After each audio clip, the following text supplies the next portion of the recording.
when we tried that system for the first time, I got a text saying, I'm putting my washing out, I can hear you from my house. There was the odd occasion where, I'm jumping around like a football fan. I forgot that I was going to be there. And somebody would say, you haven't announced the goal yet. Oh, well, I better do that. So, Good afternoon, Southside!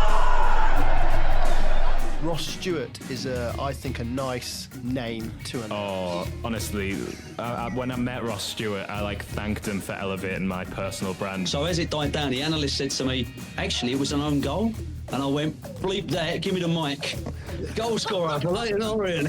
You are damaging the pitch.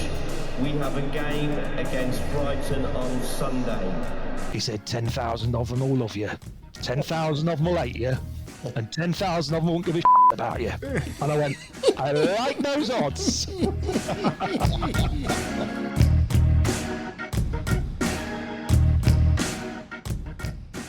Hello to you once again, and welcome to We Welcome Your Teams, a podcast about stadium announcers. This is Rich Hurst of West Brom, and I'm joined as ever by my faithful co-host, the voice of Old Trafford, Alan Keegan. How are you, Alan? Mr. Hurst, I'm absolutely blooming. I'm smiling from ear to ear at the moment. How else could I not be smiling at the moment? It's all good at the Theatre of Dreams. And I was expecting you in your bucket hat and tracksuit top for tonight's recording. Yeah, I did send you a picture. I thought you might have put it on for the boys. It's done the rounds. Don't worry, it's done the rounds. But it was taken down by the fashion police, unfortunately. So. Well, this is it. Yeah, I was at a do last week in Manchester. Another podcast which is called We Built This City. They'd recorded 100 people right across the Manchester area, or adopted Mancunians. And they had Colette Roach, who's our CEO at the moment. And she said to me she said, you took one for the team there, Alan. I was very proud of you, I said, yeah, I'm glad it's been noticed. She said it has. I even mentioned it at the exec team meeting this morning. Wow. Good. Well, that's what we're here for. That is what we are here for. Yeah, if we're not vehicles for the brand, I don't know what we are. Exactly. Look, we've got plenty to get through tonight. We've got a cracking guest to bring you in a tick. But first, jumping into the podcast out of nowhere, purely for going viral in the last couple of weeks, is Dave Hunt. And I can't believe I'm saying this. Welcome from Wolverhampton Wanderers. Why did your voice go at the end there, Rich? It's just a natural reaction whenever I say. It's just something happens. It's that's the way it is across the Black Country. No, honestly, Dave, good to see you because recently I wanted to share this story of the strangest announcement you have ever made in your time at the Custard Bowl. Sorry, Molyneux. Oh, I tell you what. Had to do it. I'll remain professional, shall I? Yeah. Yeah, it was couple of weeks ago for the Bournemouth game, and I found out at very short notice, and when I got given my notes that I get told that we will be presenting some chicken to a young man in the stands, and I sort of read it and turned to Amy, who I work with at Matchday, and went, am I reading that right? And she said, yeah, looked at the running order, and indeed it said there, Chicken Boy, and I'm thinking, what on earth's going on here? And then, of course, I recalled, because it had done the rounds on social media, the video of the young man, Rory, who was very upset by his dad taking his chicken. And I think everyone had a bit of a giggle the week before. But for it to come round, and this is why, as much as it's a funny story for us to tell, when we do what we do, we get to be involved with these moments, don't we? That sometimes people don't realise actually makes a lot of people's days. And we're very fortunate to sometimes be sort of almost leading that. And I can take absolutely no credit. Absolutely everything planned by the club in advance. I just literally read out a partial script and put a bit of my own spin on it. But the way that then went forward, and the internet sort of really embraced it when they saw us presenting the chicken and the kit and the membership. It's great, isn't it, gents? Because it's something that you don't think you're going to be doing, and then all of a sudden you're making this kid's day, and it's snowballed. And I got told he's being asked to be the official chicken taster for Aldi now as well. So, but it's something that you go into your weekend, you don't think you're going to be doing it, you do, and then we all smile and carry on, don't we? But we're lucky. So, literally, ladies and gentlemen, it's time to present some chicken. And so lucky for you there that you need a good tannoy system for that and a good attentive crowd, don't you? How long before kickoff did you do it? At what sort of prime time moment did that get slipped in? It was actually at half time. Oh, half time. Okay. So it even better. It was perfect time to do it, but we had to be very careful how we did it because we actually had quite an emotive announcement to do that before hand of a long-standing fan who'd sadly passed away. And I think trying to get together such a sad message about such a long-standing fan, and he was a really top guy as well, to then have to segue somehow into such a happy family moment. We did manage to put a nice pause in, but I think that's, again, when you're doing what we do, that ability to be able to juggle sometimes, you've really got to play with it, haven't you? Because it could have been a difficult thing. But we pulled it off, and the crowd really got into it. And we'll all say this: our home crowds are almost like our friends on a daily basis, aren't they? When we're there, and they really got behind it. The crowd did. There's a lot of cheering. They booed the dad nicely, and they reacted, and that's all I can ask for. So it was a great moment. It really was. So what exactly did you have to say, Dave? What was the script? Well, it was. I got given a loose script, but I don't know how you guys work. I always try and stick to the scripts that need to be, but I will put my own spin on it. So it literally was just introducing the lad to the crowd, and we showed the video on the screen. So I opened by saying, "Now, if you missed it last week, pay attention to the screens, and you'll see a terrible injustice that took place." And after that, after the video played, we had a little joke and said that how much Wolfie, our mascot, hated chicken thieves, and how he wanted to right a wrong, and that we were going to be delivering the chicken into the stands. We introduced the young lad and his dad. The crowd booed beautifully when I introduced his dad and gave the young lad a lovely cheer. And then we dropped something else on them where the club presented him with a kit and a Young Wolves membership, which again, it's a lovely touch, isn't it? And you guys will see it all the time at the clubs you do. When clubs make those little gestures, it's great, isn't it? You feel almost proud to be part of it. And it was something I won't forget because I didn't expect it to sort of gain the traction it did afterwards. And to be drop the script on you straight up, saying this is where it's right up there with those ones we were not expecting, but just all worked out a treat. Dave, good stuff. I can't let you on my podcast any longer. It's just it feels like I'm betraying 24,000 people from the Hawthorns. They'll forgive you. Until your full episode when we get that in, so it doesn't matter really. Yeah. Does it? Good to see you, Dave. Thank you for that. Good to see you all. Thanks ever so much. See you, Dave. Cheers, thank you. Bye-bye. And from one Dave to another, our main guest this week, who's here to talk about his time on the mic at Rochdale. Guest, it's wonderful to see you. Would you please introduce yourself in the style of the team's walking out of Rochdale, because we've got your walkout music ready to play. Take it away. Right, good evening and a warm welcome to this special edition of We Welcome Your Teams, hosted by Rich Hurst from West Bromwich Albion, and the voice of Old Trafford, the legendary Alan Keegan. Tonight's guest from Spotland, a.k.a. the Crown Hall Arena, is Rochdale FC's stadium announcer, David Dockerty.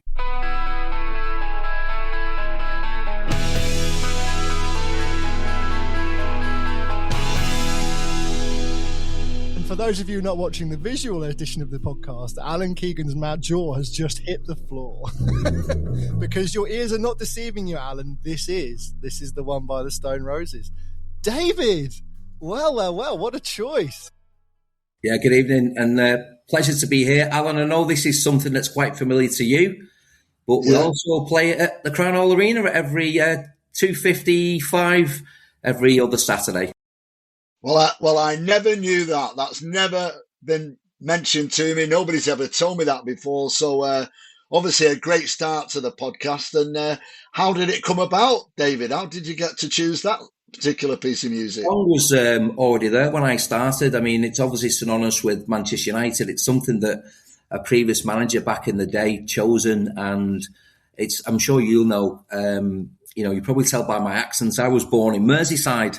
But I'm a huge fan, and it's a great song. Obviously, it's an infamous song, and it's one that the fans love the teams coming out to. Here's a question, because we've talked about this a couple of times on the group chat before, about songs that you wouldn't necessarily have on your playlist because it might be associated with another club. Now, depending on the sentiments there, I don't know. But let's say, for argument's sake, that Rochdale got a home draw in the Cup against Manchester United, David. Would you still play it? Do you know what? You'd have to ask the chairman or the head of media. I think they probably would, because it's not just Manchester United song; it's our song as well. Hey, that's the how long have you played it for? I think it's been for about 10 years. I think I've been doing it. I'm coming halfway through my 4th season, but it's one of them songs. If you changed it, the fans would obviously go ballistic. And the way we're playing at the moment, we don't want to break any traditions because we're doing really well. Yeah. Top of the league, aren't you? We are, mate. Yeah, top of the league. We've got a couple of games in hand. I don't want to tempt fate. Obviously, we're in a fantastic position. There's a lot of football to be played, but a lot of pundits are forecasting it to be a 2-horse race now between Rochdale and York, who are scoring goals for fun. But ironically, our last home game this season is at home to York City. Wow. A title decider. Could well be. We're not going to get complacent. Listen, Alan, I'm going to say a football analogy. It's one game at a time, but, we've won 5 on the spin. We're playing some attractive football and we're a team to beat, but there's a long way to go yet. No, it's all right. Well covered, mate. Well covered. So 4 years in the gig then, how did that all start? Quite bizarre, really. The previous guy who did the job for a number of years was a good friend of mine. And at the time, I was hosting a sports show on a local radio station. And I'd already been to Rochdale a few times. And I live kind of halfway between Bury and Rochdale. So you Scotch Bury, and been to Rochdale a few times. Fantastic club. And he approached me and said, why don't you apply for the job? And I applied thinking, obviously they probably prefer someone with a Rochdale accent. Got the interview and was delighted to be honoured to be offered the job, and I thoroughly love it. And as you guys know, it's a huge privilege as well to do this job. Which radio station are you on, David? Well, at the time, I was at Rosendale Radio, and I work on. Yeah. And I work at Bolton FM. I host 4 shows on Bolton FM, so that's where I work. But at the time, I was at another station doing sport, and they were very understanding. At the time, I used to do, when Rochdale were at home, do Rochdale, when Rochdale away, do the radio station, but it became too much. But at the moment, I've been with Bolton FM for 3 years, and we're thankful to have some really, really big supporters and followers of the station. The most famous comedian in Rochdale listens in all the time. In Bolton. But no, it's Alan, you've been doing it for a long time, and it's a huge honour to do what we do, isn't it? It's an honour, and I think with the majority of the announcers we've spoken on here, Rich, I think everybody appreciates that, don't they? And obviously, different people have got the gig through different routes, whether it's being radio presenters or a friend of a friend or in the right place at the right time. But I think once you get to do it, it is an absolute honour. And, it means so much to everybody, that stadium, the football club, the passion, the drive, and especially if your team are doing okay, that puts the cream on the cake, because, we all do it for the love, and all our clubs, whoever you are, United included, you have ups and downs. It's a roller coaster. So when your team are doing well, you are living the dream. It's the best time to be an announcer when your team's doing well. When you're floating above the relegation zone, having not been in the 3rd tier English football for about 20 years, I can tell you it ain't so great. However, last home game before recording this, Albion recorded a 0-0 against Stoke. The performance and the atmosphere was totally different. And I must say, it's one of the best atmospheres I've ever had at the Hawthorns in my time there. It was incredible, and I hope it continues to the end of the season. I'm putting that on record now. David, you said obviously you applied for the job. I'm just interested in the application process and the kind of from the journey from sending an application to getting the job. Were there any auditions? Was there any standing in the middle of an empty stadium, reading some names out, that kind of thing? as much as far as that, Rich. Basically, I made an application, and I think quite a few people would have applied because it's a prestigious job, and as you say, it's a unique job. These jobs don't come up very often. So I made my application, and then the lady who was the media manager at the time, a lady called Leanne Ball, who's been replaced now. Leanne left to pursue another career, and I got an interview with Leanne, and they wanted to meet me, obviously, to see what I looked like and what I sounded like. And the first thing they asked me was to provide a playlist of what I would choose to play. So I thought, I did some research, and I played what I think they would want to hear. And it was much contrast to what the previous guy played, because they wanted to try and get away from playing the indie songs and the Stone Roses and the Oasis, and we're trying to encourage younger fans into the stadium. So I kind of changed the playlist, and I mean, the guy that did it previously won many awards for being a superb stadium announcer, and he did it for 20 years. Dave Sweetmore's his name, who's quite famous in these parts, and he's still a great friend of mine. But, sometimes you need new energy, a change of direction maybe, and that's kind of what swung it. And I didn't get the job straight away, because I'm sure there were other applicants to see. But about 3 or 4 days later, they offered me the job, and I obviously accepted it. Amazing. So, wow. I mean, a big thing following on from someone who's done it that long as well. So how did it feel when you got it and you got to your first game? Do you know what, mate? I'm not really a nervous person, but I'm usually pretty chilled and relaxed. But I'm sure you'll understand this. I'm sure this first time you did it at Old Trafford in front of 68,000, and you do it at Wolves in front of 30, and I'm doing it in front of 4,500 people. But the irony was, my first game, when they appointed me, it was close season. I'd already had a holiday booked. So I said, look, I'm going on holiday. I'm going to miss the first 3 or 4 games. And they were okay with that. And a lady stepped in who did a fantastic job. And then while I'm on holiday, I'd met the manager briefly. At the time, it was Robbie Stockdale. I think he was at West Brom at some point. And I'd met him. But unfortunately, during my holiday, Robbie was relieved of his duties due to a bad start to the season. And the first game was going to be, we were going to play Salford City, local derby, and we'd appointed a brand new manager, Jim Bentley. I don't know if you know Jim Bentley, many years at Morecambe as a player and manager, and at Fylde, and Jim is a Liverpudlian. So when they appointed Jim, he brought, Nick Chadwick, his assistant, who played for Everton. He brought his backroom team, and some people thought he brought me because they're thinking there's a Scouser. He's brought his jobs for the boys. But very, very sadly, we were due to play Salford in September 2022, and very untimely, the Queen passed away on the Thursday, and I was live on her doing a radio show at 8:00, a Thursday night show. And obviously, once the Queen passed away, the whole country goes into mourning. We do a victory mode. So, unfortunately, the game on Saturday was postponed, as rightly so, as a mark of respect. But where the Premier League took a break for about 10 days, the Football League decided they were going to carry on. So on the Tuesday evening, the Queen had only passed away on the Thursday, and obviously the country's in mourning, as we were, shocked and in mourning. But the football went ahead, and my first game was doing a national anthem, a minute's silence, a big speech. So I was incredibly nervous, for that occasion. Yeah, that's kind of all of the big games, from a season rolled into one. The sort of like a huge national mourning thing, big long read to the stadium, of a pre-approved script, etc., etc. Minute silence, or national anthem, all into one. We normally spread those kind of things out across a season, and it's your first game.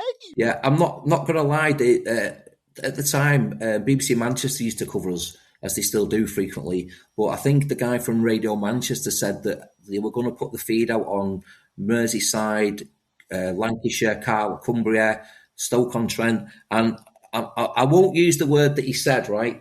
But he said, whatever you do, don't be, and he used a different word. He said, don't be rubbish, basically. And that kind of put the pressure.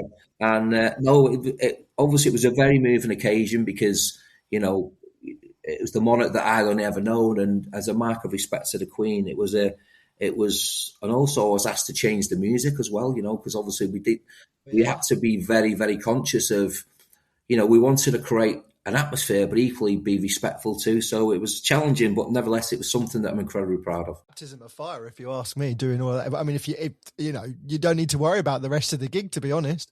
I think you've got all the tough bits out of the way. Once you got that out of the way, I think the word I'd use was challenging, but it was something we didn't want to do, obviously, because no one wants to see, a member of the royal family passing away.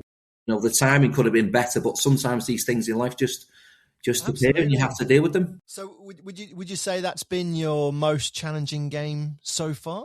From an announcer point of view, I mean? Yeah. From an announcer point of view, yeah. I mean, there's been some occasions that we'll probably touch on some momentous games, but I think, on the first occasion, doing that was, as you said, a baptism of fire. But I look back on it and I've got a lot of pride in that because it was a special occasion, and what a way to start your football stadium announcer career. Absolutely.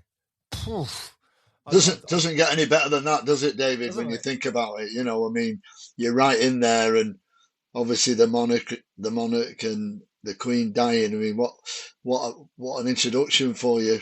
Yeah, no, it was. In life, we were built up to do the Salford game on Saturday, local derby, and it worked out that evening. We played Leyton Orient, who went on to win the league that season, and you probably know that was the season we unfortunately lost our Football League status. But it was a momentous game because Leyton Orient won the league that year, and they won 1-0, but we missed a penalty in the 91st minute. So we could have got a point, and we missed a stoppage time penalty. And when someone takes a penalty, when you're stadium announcer, I know you have this debate whether you play music or not, but we play music. So I had the song ready, and I'm thinking, I'm going to play it. I'm going to play. Literally, just about to press play. And I think he blazed it over the bar. So if Scott Quigley's listening in tonight, he kind of saved me a favour, really. I'd have been incredibly nervous, but unfortunately, that was the season that sadly Rochdale suffered relegation for the first time ever into the National League. Oh, and you had to kind of do that final home game as well? Yeah, well, the irony was that season we played Stockport County, and when we were mathematically relegated, it was the day that we went down and Wrexham went up. Wrexham essentially took our place. So we kicked off at 3:00, and I think we needed a point, and we couldn't get a point, sadly. It was a difficult time for the club, as I'm sure you're aware, due to other situations. And then the irony was, I came home obviously sad because we'd been relegated, and I put the television on, and you're watching Wrexham getting promoted, and we've seen what their journey's been. But I'm sure Rochdale's new investments. We could be the next Wrexham. Who knows? Who has invested, David? Who owns the club now? I'm a little behind the curve on that. Are you, Rich? Sir Peter Ogden, who's a Rochdalian, and he was the man who owned a computer centre. I think he was very high up at Morgan Stanley Bank. And the Ogden family, the club is just in tremendous hands. I mean, what he's done to this football club, but it means so much to the community. And the Ogden family invested, and we've got, besides the first team, we've got women's teams, military veterans, walking football. We've got a Down Syndrome Association team, and the football club is a huge part of the community. And those fans who turn up every week, it matters just as much to them at Spotland, at the Coronel Arena, as it does to the Hawthorns or to Old Trafford. And it's a huge part of the community, and we're so lucky to have the Ogdens. Well, actually, now that you mention that, every year, for the last couple of years, I've hosted an event, a sort of academic, it's called Educate Rochdale Awards, and I do it at the town hall, which is an absolute... incredible. Oh, yeah, incredible. But this year, I met Peter Ogden's son. Cameron. Yeah, and he was so committed, it was unbelievable, We're very lucky to have them. But whenever we speak to anyone who's been through a period of reinvestment at their club, the first thing that comes to my mind is, does it mean you got a new sound system? That's the question already. It's on the list, but it's not at the top of the list. Okay, fair enough. Yeah, and hey, that's the way it goes. But what I guess I was thinking about was, when in all of that, those lows, but then these highs, as this has happened, have you found that curating the atmosphere, because it is part of what we do, curating the atmosphere is different, is a different challenge, or is easier, or has it changed? it's certainly been a challenge. I mean, when we got relegated, there was a lot of negativity around the club. And when the fans realised that the existence was more important and the Ogdens took over, I want to pay tribute to some guys. There are a group of supporters who call themselves the 1907 group, which is the year the club were formed. And these guys fundraised for the club, and they did this before the Ogdens took over. And the money that they raised with the Dale Supporter Trust paid players' wages. They bought flags for the fans and stuff. And these guys continue to do what they're doing, and they're incredible. And I want to mention these guys because it needs mentioning. The Dale 1907 still continues to fundraise, and they buy flags to give to the fans, increase atmosphere, and they're so committed. And the atmosphere, you know, when you're top of the league, the atmosphere is obviously better anyway. I mean, we had nearly 5,000 at the weekend, but the atmosphere is since the Ogdens have took over, and the energy and the football, it's really is wonderful to see. Oh, mate, long may it continue, because it just good luck. It makes our job so much easier when you know there's that good feeling. You know, you can do so much more with what you're saying, what you're doing, the music, the opportunities. It paves the way for good times. The atmosphere is incredible. Let's speak more about the good times then. What have been your favourite moments on the mic so far? Wow, so many great ones. I think the one that I've got to single out, you're probably familiar with Ian Henderson. Ian Henderson he won't mind me saying this, he was 41 a couple of years ago, and Ian is our all-time record goal scorer. A chap called Reg Jenkins held the record for nearly 50 years, and Ian has played 502 appearances for Rochdale. Might be 503 now. And Ian was a great servant for the club, and he left for a short period to go to Salford for a year or two. And he came back to Rochdale, and, you know, maybe his intention was to break the record. But in September, I think it was 2023, I think, he broke the record. And ironically, we were playing Salford, and he scored a goal that made him the all-time leading record scorer for Rochdale. And the other irony attached to it, there was a young footballer on the pitch called Ethan Braley. Now, Ethan is now he's a Premier League player for Brentford. He's on loan at, where is he? He's at Exeter City. But Ethan was the mascot 8 or 9 years previously when he was the captain. And Ethan supplied a wonderful ball into Hendo, and Hendo knocks it into the back of the net, and it's stuff dreams are made of. So to have the privilege of announcing, you know, 131 goals, the all-time leading record goal scorer.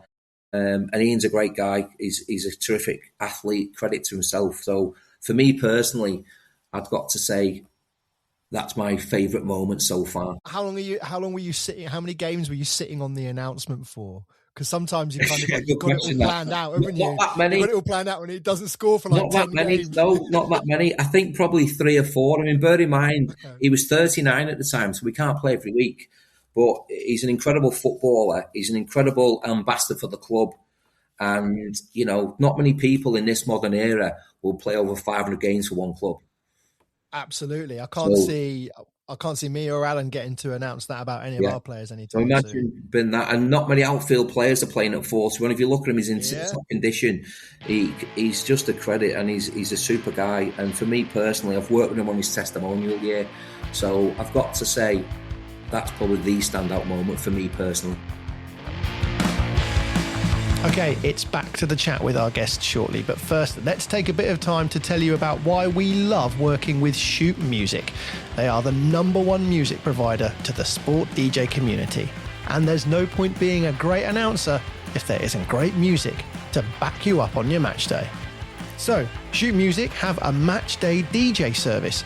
You sign up for free and get new music sent straight to you. Because they know that stadium atmospheres need creating and curating, you'll get access to handy instrumental versions, crowd-pleasing remixes, and specialised DJ mixes straight to your inbox, ready for your next match day.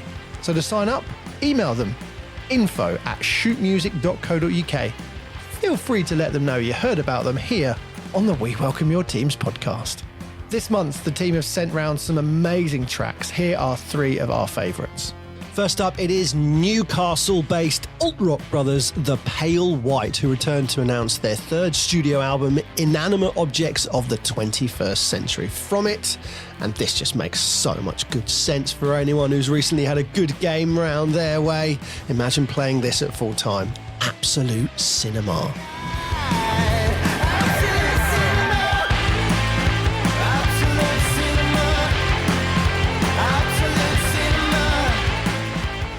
Next up, it's these guys, the Florentinas. They're from Bangor in Northern Ireland, and they are kicking off 2026 with the release of their crowd favourite single, Porcelain.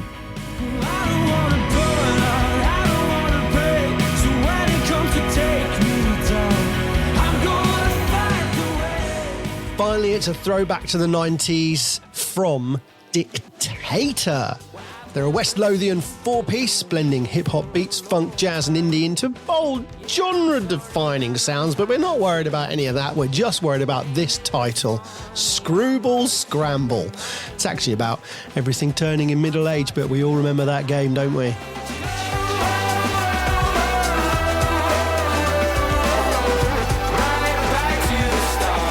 And there you have it, all tunes that were sent straight to our inbox just because we're signed up to Shoot Music's Matchday DJ service. Perfect for announcers looking for new tunes to add to their Matchday playlist or recommendations to pass on to that person in charge of Matchday music. Shoot will also support the great job announcers are doing with social media plugs and interviews with them as well. Plus, they're always looking for that next artist/club collaboration that could involve your team. And remember to see which tunes are doing the business at sports stadia around the world. Check out the Stadium Chart. There's a new one published every month. Okay, that's plenty for now about the great job Shoot Music do. Let's get you back to our guests with this episode of We Welcome Your Teams.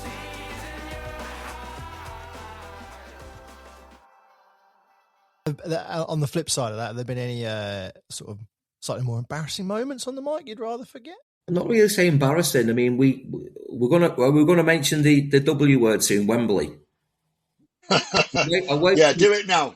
Are we doing the W word? So I know, Alan, you've obviously been at Wembley that many times. You probably get invited to the Christmas do. But he's got a flat there. I swear he's got a second home there. But Alan, obviously, associated to your club, as a football fan, the chance to work at the home of football is something that you've done many times. But we came very close last season in the FA Trophy. We got to the semi-final and we played Spennymoor. And a good friend of ours was in the crowd, so I'm going to blame him. John Foster. John. Oh yeah. John been he's a smoggy, isn't he, John? So he had an affiliation. So John was in the away end, and we were literally 90 seconds away from going to Wembley. We were 2-1 up into added time, and the euphoria. You're thinking we're going to go to Wembley here, and we had everything ready and the song and everything, but you never take things for granted. And in the 94th minute, Spennymoor equalised for 2-2. And the deflation, but then there was no extra time. It went straight to penalties. And as you know, Alan, penalties are a lottery, aren't they? And very, very sadly, we lost the shootout. I think it was 7-6. And Spennymoor went to Wembley and we didn't. And huge congratulations to Spennymoor. But that was, for a man in my 50s, the opportunity to maybe go out on the pitch at Wembley or to be associated with a club going to Wembley, that's probably for now a biggest disappointment. I'm hoping that when we come to the end of April, beginning of May, I'm hoping that we could be celebrating something quite momentous. But as I say, there's a lot of football to be played. Yeah, fair enough. When Spennymoor got that equaliser, how much did you mumble the goal scorer over the tannoy? That's the thing. I mean, obviously, I'm a big fan of this podcast and I've listened to all the episodes, and you're quite right. You've got to do it to be respectful, but it was a mumble. And I think if you heard me, I'll be very polite here, you could tell I was a bit cheesed off. And I even debated not doing it, but I'd have got my backside kicked by my media manager. So but all credit, listen, we've been in football longer to know what happens, but it was a right kick in the private, shall we say. No, that's fair enough. I remember, so just speaking of penalty shootouts, because I've had in the last 12 months, we've had at least one in the cup. I think might have been Derby. I can't remember recently, but does anyone have a protocol? Has anyone ever been told if there's a penalty shootout at your home ground, whether you actually kind of almost not commentate, but so-and-so scores penalty, making it 1-2 with 3 to go or anything? Did anyone do that? Because we had it kind of took us by surprise and we did nothing. And I was like, oh, maybe we should be. I mean, I know everyone in the stadium can count, but yeah. I mean, Alan, I don't know if you want to comment, but we didn't do that. I mean, we've had a couple of penalty shootouts in National League Cup games, but as a fan, you're just biting your nails watching it. And, it was 7-6. So there were 12 perfect penalties, and then it goes to sudden death. And literally, I don't think I'd have been able to, I mean, we have our own commentary team, so it's hard enough for them. And a big shout out to the commentary team at Rochdale, Martin and Chris. But as a fan, you're just nervous. And the sad thing was, when the 13th penalty was missed, the keeper saved it. And I'm not going to mention the player who missed it because it could have been anybody. But I then had to play the losing music, which is Whatever by Oasis. So, and the atmosphere, I don't think anybody in the media team spoke to each other. We just played the music and we were just beyond, but it's football, isn't it? We've seen enough things in our careers. Is that your official losing music? Yes, we have a winning song, right. We have a drawing song, and we have a losing song. Yeah. Okay. What's the win and the draw then? Okay, so the winning song is "Rocking All Over the World." Nice. Yeah. As soon as literally I've got my finger on the button, as soon as I look at the referee and whistles in his mouth, and I'm playing a lot of that recently. It's a song by New Order. It's "Regret" is the song for a draw, which we've only drawn one game all season, and that was away. and the losing song is "Whatever" by Oasis. And as I say, fortunately, we're not playing at the minute, but we do have the same songs. It's kind of tradition. That's fair enough. Al, you don't do that, do you, Al? It's just kind of, I don't know. No, I mean we're in a sort of halfway situation at the moment because we have what's called the TRA, the Red Army, in the Stretford End, and through the club and fans forums, for about 3 games, they were asking if we wouldn't play any music at the end, so they could sort of create the atmosphere. Which I've got. Was that when you were winning though, or was that? No, any result. Yeah, any result. So I've got mixed feelings, and for what it's been worth, I've let the club know my feelings because I wanted to play "Glory, Glory, Man United" if we won. Always used to be. And we've got an edited version of that. So I said to the club, well, fine, the TRA, let them have their moment. They do a great job, bringing the team off. But for 30 seconds or 45, let's play "Glory, Glory," because by the time, the managers shake hands, the backroom staff shake hands, you're into the song. So funnily enough, we've gone back to that at the moment, "Glory, Glory, Man United." If we don't win or it's a draw, we just have a sort of maybe middle of the road piece of music, but nothing as specific as David. That's brilliant. And plus great like songs, status rocking all over the world. It's this is the thing we were saying earlier about. It's just that thing when when the times are good and you keep winning all of a sudden, that song will very quickly become like just your anthem. And should it happen, fingers crossed and everything, when you get to Wembley, that would probably be one of the songs you choose, wouldn't it? Because it just represents those good times, and that's what the good times breed. I'm just jealous. Yeah. I don't want to go to Wembley because if we go to Wembley, it means if we throw a playoff, we would really like to go up. I'm not speaking. I'm speaking on behalf of me and the club, okay? Because I'll get me backside kicked. We're not taking anything for granted. There's a lot of football to be played. There's a lot of. I think we've got another 18 games. We're on a great run of form, but we all know the Ogden family have a 5-year plan, and we're into year 3, and it's incredible, and it's a great time to be a part of what is a very traditional football club. And as I said, Alan and Rich, it's a million miles away from West Bromwich Albion and the Hawthorns and Old Trafford, but it means just as much to those fans at 5 to 5 than it does to the guys in Birmingham, at West Bromwich and at Manchester. We still flirt with a few tunes for at the end of the game, but and half time actually as well. We've got nothing fixed for half time or full time, depending on the result. We're kind of mixing it up each game, waiting to see what works and what doesn't. There was a period where every half time we have a game at half time at the minute, where you score penalties against the Boilerman. But we were always just because it's a really good track, unless the result was really, really bad, we were playing Red Hot Chili Peppers Give It Away, because the start of that song is brilliant. It's brilliant. Yeah. And it just kicks in and you're off and it's brilliant. Till we were playing, I think it was Blues earlier this season. We were 1-0 up, played it because, we're about to give away some prizes. But of course we gave away the result as well. And someone then pointed out that, of course, it was our fault for playing the Red Hot Chili Peppers Give It Away that we gave away the 3 points. So that's you can't win. Yeah, literally in more cases than one. Mate, I can't believe you just said that, Alan. It's natural here, nothing rehearsed. Oh, that's true. This is true. Look, I want to get a bit more an idea about you. You said you'd met the manager just before you started, and obviously then Robbie Stockton unfortunately got sacked. But what's really interesting, I find, at your level of football is you probably have. Correct me if I'm wrong, but you know the manager, you know a few of the players in that respect. What's that like? Yeah, it's incredible. I mean, our manager is Jimmy McNulty, who's a legend at the football club, made loads of appearances as a centre-half, took the job in very difficult circumstances, and he steadied the ship, and he's done an incredible job. And I'm lucky because I get to host the fans' forums, the end of the season player awards, so all the players, and that's the difference, at Rochdale. The players know each other, and I don't want to just make an issue with this, but it's a proper family club, right? Everybody knows everybody, from the lady on the gate to the tea room lady.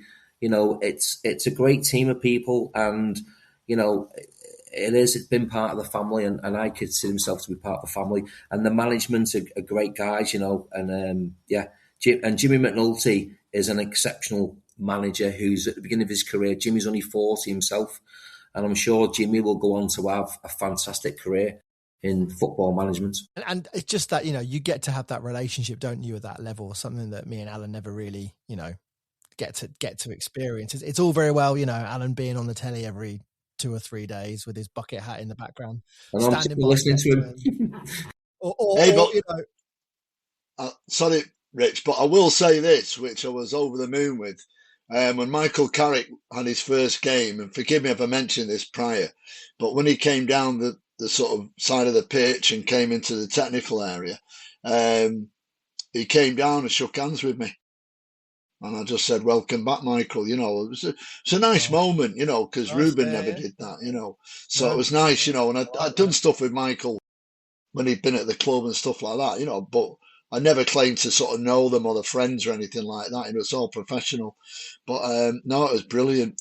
I'll tell you where I have been, David. I've been to your social club that's connected the Ratcliffe to the football stage. Yeah. I've done a few United events there actually. An audience with. And it's a lovely little setup, as you say, down at the stadium. Yeah. So you'd done one. Was it Brian Robson did one last year? Was you there for the Brian Robson one? I mean, that's right. You've seen what it's like. And on a match day, Alan, people come into the game, and it's a match day experience, and you can have a cheap drink, you can watch the football, and it's a social thing, and it's a part of the community. And I don't want to underestimate this. The football club is not just about what happens every other Saturday at 3 o'clock. There's so many great things going on within the community, and Rochdale isn't a town that's awash with money. It's very it's a town, and I live just 20 minutes away, and it's got some incredible people who work incredibly hard, and they come to the football club, and it's their way of it's their way of letting off steam or whatever. And when you're winning, it's great. But the social club, the Ratcliffe, we've got some great hospitality going on. There's a lot of great things, as happens at a lot of football clubs. But we're really doing well at the moment, and we're very, very thankful for what we've got. And I think a lot of that has got to go down to the Ogden family and the Ogden Family Trust, who've just created a different experience for us, and we're so grateful. Sounds like a great place to be an announcer. Have you got particular perks out of it? I know I'm gonna ask Alan about meeting famous people in a minute, because he's got another one. Not really. No, I mean, your perk? you know what it's like. If someone famous does come, it's not the dumb thing to chat to them. But we get, I mean, Mark Hughes, who's a legend at Manchester United, he was the manager for Carlisle on Saturday, which we won 1-0, by the way. And Mark was there watching the game in the box last week. So we've met, Joe Royal, Sean Dyche, I don't know. The nicest guy I ever met talking to was a great guy, Brian Flynn. Do you know Brian Flynn? Oh, yeah. Ex Burnley. Burnley, Wrexham, Wales. And he came scouting for the game. And I just had a coffee and I just listened to him. And we're very privileged to do what we do. And you meet some people from the media, but, the most important thing is what happens on the pitch. But, that's true. We get some lovely visitors who come to the club. Yeah. So Alan obviously was pictured with Hollywood movie star Jason Momoa recently, who at the same time also had some questionable fashion choices going on. But the pair of them together kind of called each other out. Just pick that name up off my foot. You've just dropped on my foot. Yeah.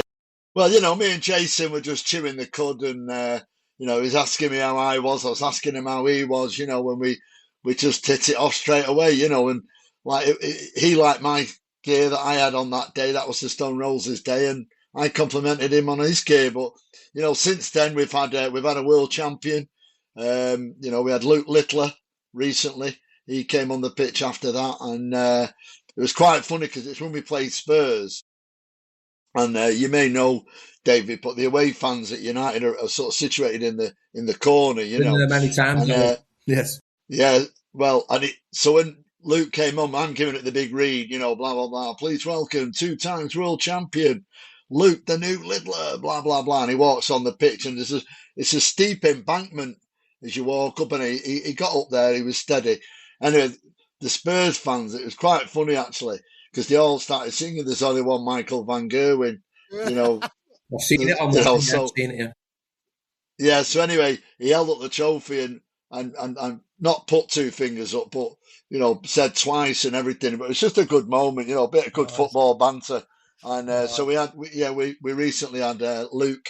And as I say, I'm not sure when this is going out, Rich, but if United do win 5 in a row, we're trying to get the lad to come on the pitch and get his hair cut at half time. I mean, so, people are making jokes about that, but the lad's got loads of publicity, and if you do, get the 5 on the win, you've got to make as much publicity as you can, because I'm sure there'll be a charity will benefit. But it's what football fans are like, aren't they? These things matter. That will be, we had Dave from Wolves right at the start talking about his Chicken Boy announcement. You'll have the Haircut Boy announcement to do. Yeah. Yeah, we've never had that before as well. We'd have to think of some appropriate songs and music, Haircut 100 or whatever. Exactly, yeah, get them all out. We'll all put it on the group. We'll all chip in with that. Don't you? Yeah. There's enough radio DJs on the 100. There you go. See, there's enough radio DJs. The Scissor Sisters. Oh, I'm loving it. Yeah. There we go. Another thing on perks, Dave, I was going to ask you about. How close do you get to sampling the food at Rochdale on a match day? Not very often, because I'm too busy working. The food is incredible, by the way, but no. Correct answer. There are occasions when I might sample a pie somewhere, but the food and hospitality is incredible. But unfortunately, I'm too busy to sample it. But I've had friends who come and it's incredible. But the answer is, just in case my boss is listening in, no. Well, I know, yeah. Food. I was going to be careful. I'm starting to approach this from the stadium announcers union point of view, where it's like, are you provided with at least a bottle of water and some nourishment during your match day? Yeah, but no, the food's incredible, as at most stadiums. But Rochdale, I think before my time, they had an award-winning Balti pie. That was a big thing. I think it's the only thing we've ever won in 60 years. But that rings a bell. Yeah. That rings a bell, actually, yeah, the Rochdale Balti pie. But also there's a chip shop just outside called the Wilberts Lane Chippy, and it got voted the best chippy in the Football League. And whenever people come to visit, so if you do want to take an invitation to come, Alan or Rich, then sample fish and chips from the Wilberts Lane Chippy, because there was a guy filming at the weekend and everybody goes there. So well done to the guys there. So little things like that put the club on the map. Yeah, definitely. It's great. I must say, David, it's great to hear the passion in your voice for it. It's really great, because obviously, not that it's forgotten with the teams sort of in the Premier League or the Championship or the announcers, but it's really great to to hear you. I can feel the passion in your voice. It's beautiful, isn't it, Rich? Thanks, Alan. I appreciate it. But generally, I'm sure you do the same. One day I could only dream of doing a gig like you get.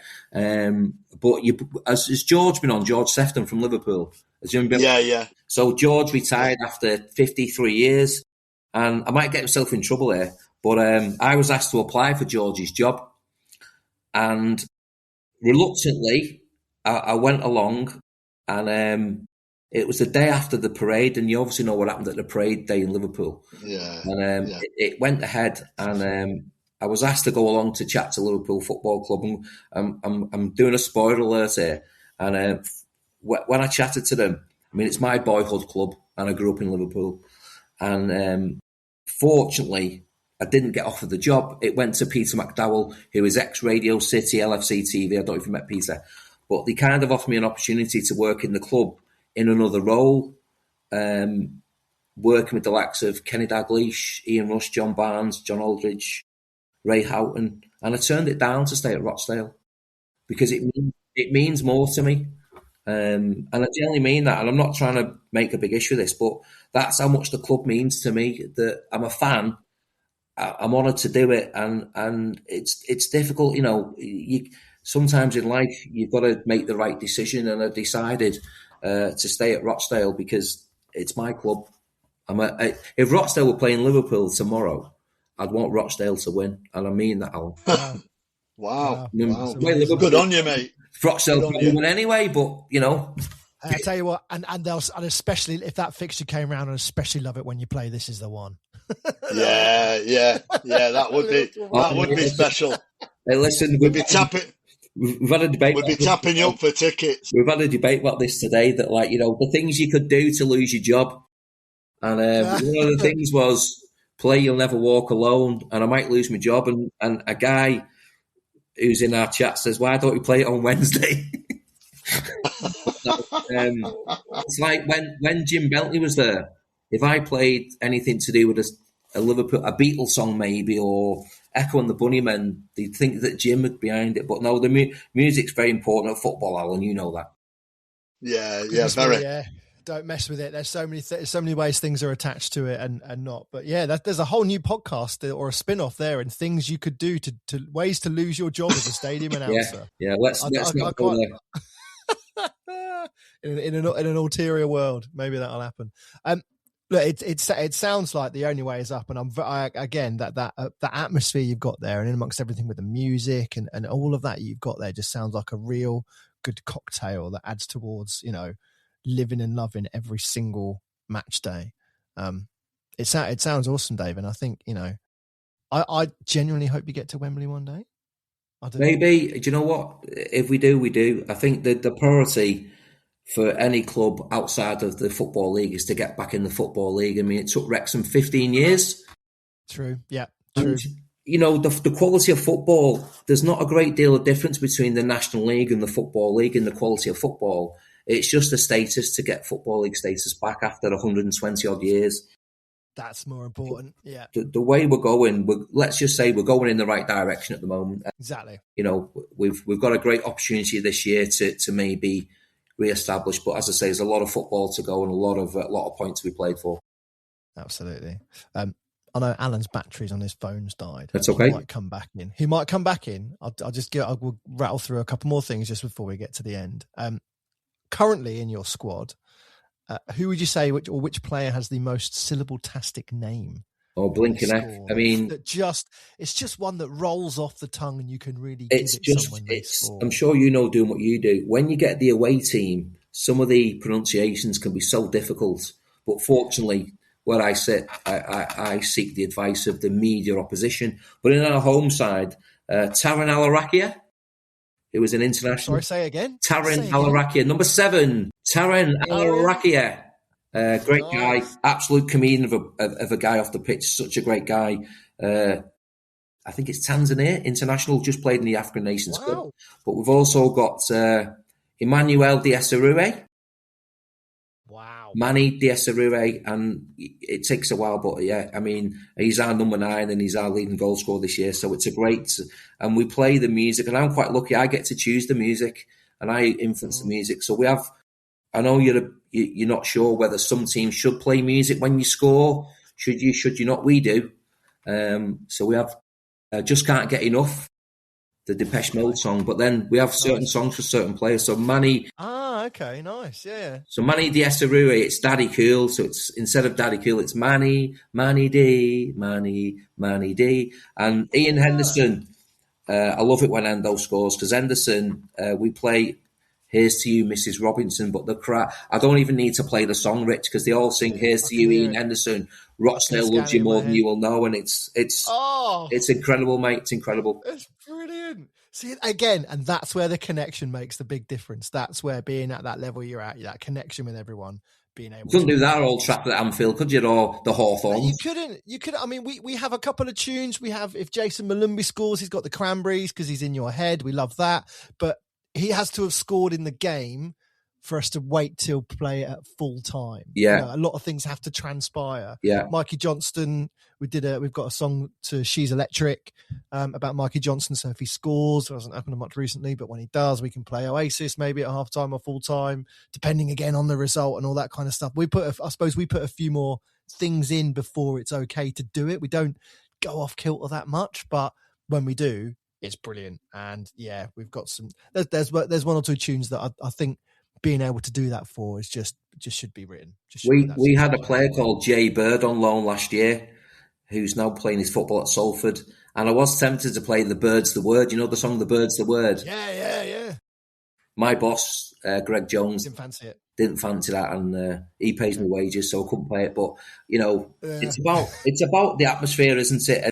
One more. Can I just do one more before we go? Because he'll kill me if I don't mention it. And number 10 is Devancy Rodney, who is an incredible footballer.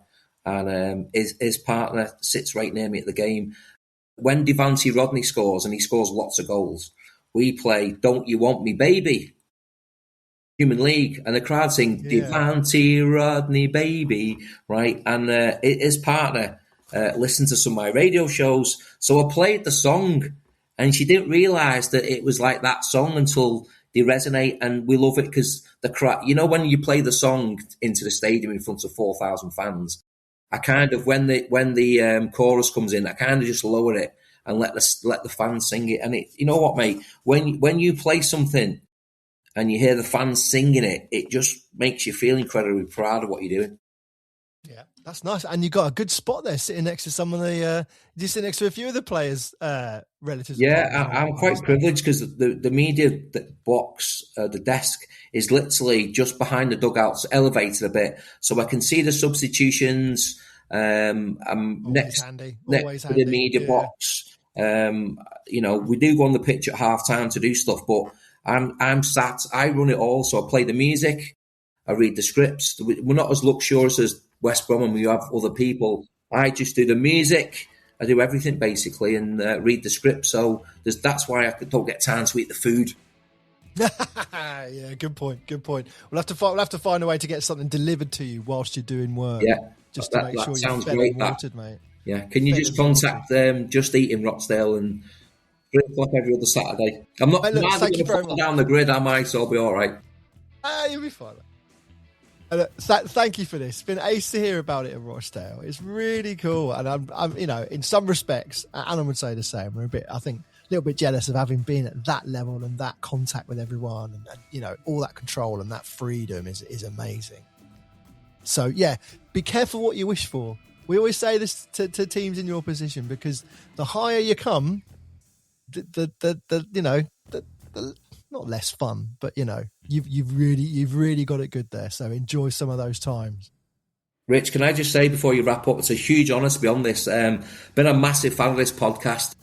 It's filled so many days and hours on journeys, and you've had some incredible people on here. And for yourself and Alan, who work at the upper echelons, for someone working down the 5th pyramid to be invited on is a massive honour, and I've enjoyed every minute of it. I really have. Oh, mate, we love hearing about it. It's been fantastic. Look, best of luck for the rest of the season. Stay in touch, unless you get to Wembley, in which case I'm blocking you. Yeah, and best of luck to West Brom for the rest of the season as well, and to Alan at Old Trafford.